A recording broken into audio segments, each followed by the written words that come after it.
How to change profile photo on Snapchat. Hi guys, in this video I'm going to show you step by step that how you can change your profile photo on Snapchat. So let's dive in.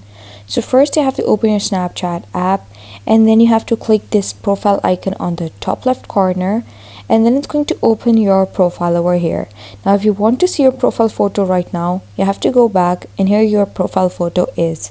Now to change this profile photo, just simply click this profile icon on the top left corner, and then you have to just pull this section down, and once you pull this section down, it's going to give you the selfie option. You simply have to click the selfie option over here, and you can choose a new selfie. For example, now I'm going to choose this selfie over here, or you can choose any that you like. For example, you can go with this one as well, and then click done.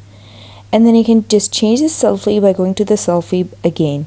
Now if you want to choose your clothes and change them, you have to click fashion over here, and then you can just try a new look by going to your wardrobe, your fashion, or your avatar section, and you can change your facial features as well.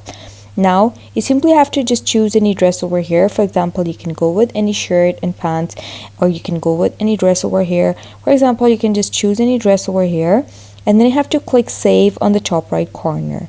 And once you do so, you have changed the outfit as well. Now you can choose to change the avatar as well. Click this avatar option over here, and then you can just choose anything over here. You can choose the eyebrows, you can choose your face, hair, and anything. You can add jewelry as well, and then click save on the top right corner. And once you're done with all these options, you can also go to the scene section, and here you can just choose a scene for the background. You can just click the scene and it's going to apply it, and then you have to click the save on the top right corner. And that's how you change your profile photo on Snapchat. Now if you go here, you can see the profile photo is now changed. And if I click my profile photo right now, it's going to open this profile photo over here now. And that's how you do it.